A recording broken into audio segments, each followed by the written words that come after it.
Hello there. So I finished reading Thrawn Treason, and before I go any further, let me just say there might be some minor spoilers, so you've been warned. Timothy Zahn is a great author.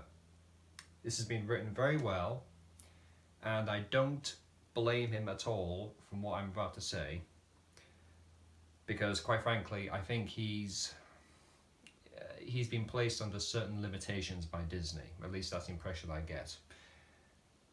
Thrawn Treason is an enjoyable read, but ultimately this feels like a very minor story.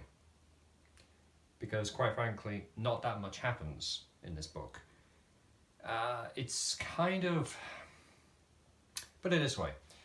Think back to the original Thrawn trilogy with Heir to the Empire, Dark Force Rising, Last Command. By that point, the original trilogy was done, and Star Wars had kind of been a bit dormant since then. And the Thrawn trilogy kind of breathed fresh life back into Star Wars. It's been believed that the success of the Thrawn trilogy led to George Lucas creating the prequel films. Granted, the prequel films weren't that good, but still, it did breathe fresh life into Star Wars, Timothy Zahn's books. And I think in those days, authors had a little bit more creative freedom about what to do with the Star Wars galaxy. Of course, George Lucas had to sign off on what actually went on, and what stories could be told, what plot threads could be taken. But the problem with Disney is that you're kind of limited. It's like, we know from Rebels that Thrawn is still alive. So we know Thrawn is not going to get killed off in this book. We essentially know where the characters are going to end up, because well, we know none of the major characters are going to get killed in this book. We know Palpatine is going to be fine in this story. We know Thrawn is going to be fine. This is the problem with the new canon books. Now, I'm not doing a rant about canon or anything like that. I'm not. But the problem with this is that since you have a new Star Wars film coming out, originally it was every year, but now it seems to be it's going to be every 2 years, is that the stories you can tell in the form of books, comics, and video games, they all have to fit in nicely to a new canon, especially when you're making new films, because essentially creativity wise they have to all blend together.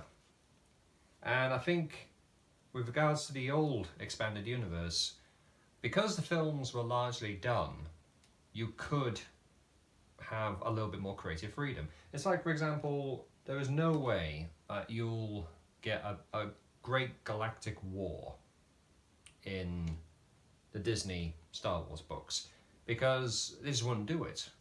If you're going to get a new great big massive war, it's going to be in film format or TV show format. You're not going to get it in the book. You're not going to get a swarm war. You're not going to get a Yuuzhan Vong war. Now, going back to this book, I know I'm kind of sort of veering off a little bit, talking about Star Wars in general, but going back to this book, they do play around with the idea, and same with Thrawn Alliances, of this new faction called the Grisks, being essentially the replacement for the Yuuzhan Vong. I could see where they're going, but there's a bit of an issue, because they're playing around the idea that the Grisks are coming to invade the Empire.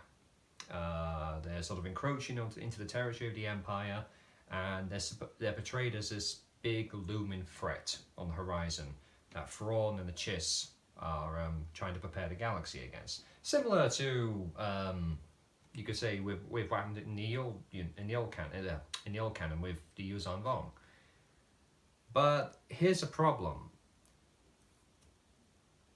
From the sequel trilogy, from Force Awakens, The Last Jedi, and to, well, of course, Rise of Skywalker, we know that this big invasion never happened. Or at least it's not mentioned, because it's like,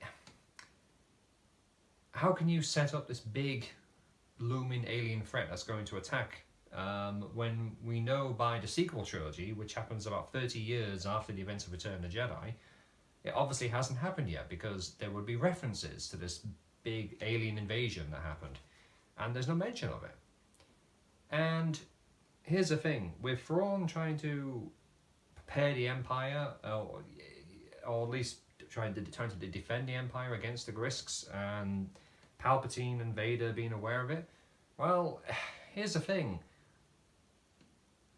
About 1 year after the events of Return of the Jedi, the Empire is effectively destroyed.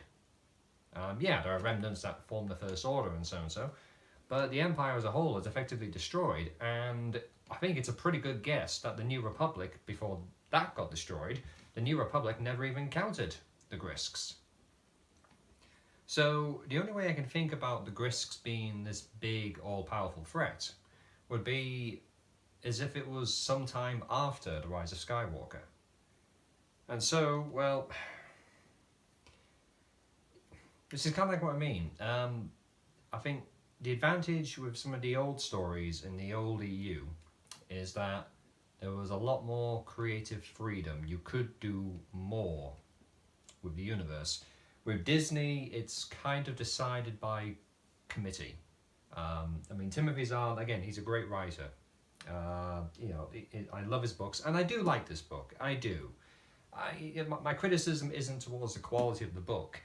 It's just that for a story about Thrawn, this feels like a very minor story. It doesn't feel like it adds anything especially substantial to the new Star Wars canon. And that's a shame, because this does feel like Thrawn to me. It does. But this is the problem when you know that he's going to be fine in Star Wars Rebels, and this is set before Rebels, or at least before the finale of Rebels. It does take away some of the tension, because in the end, whilst you're reading this book, you know Thrawn is going to be okay. So, ultimately, would I recommend Thrawn Treason? I think that if you're a fan of Thrawn and you're a fan of Star Wars in general, you will enjoy this book. And I know this review is sounding like a rant. It's not meant to be. It really isn't. It's just more of a lot of constructive criticism. I think that, well, I hope that we're going to get more books about Thrawn, and I hope that they're going to add something huge and substantial. Because with regards to these books so far, I mean, with the exception, you could say, of the Aftermath trilogy, because I don't personally like the Aftermath trilogy at all, but the Aftermath trilogy did essentially give you the end of the Empire. Not a lot of these new Disney books are really adding a lot of substance to the new canon. You're kind of dependent on the films. And true, maybe that's how it should be. But it's especially for the older fans, it's just unusual to sort of have a new Star Wars book come out and not have it add a lot of lore to the already established canon. But anyway, like I said, would I recommend Star Wars Thrawn Treason? It's an enjoyable read. It does feel like Thrawn. It feels like a Timothy Zahn Star Wars book, because it is, obviously. The book itself is a good read. It is a good story. It just feels very minor. And so my hope for the future is that for the next Thrawn book, assuming we do get another Thrawn book, it's just a little bit more substantial. Thank you very much for watching. I'll see you next time.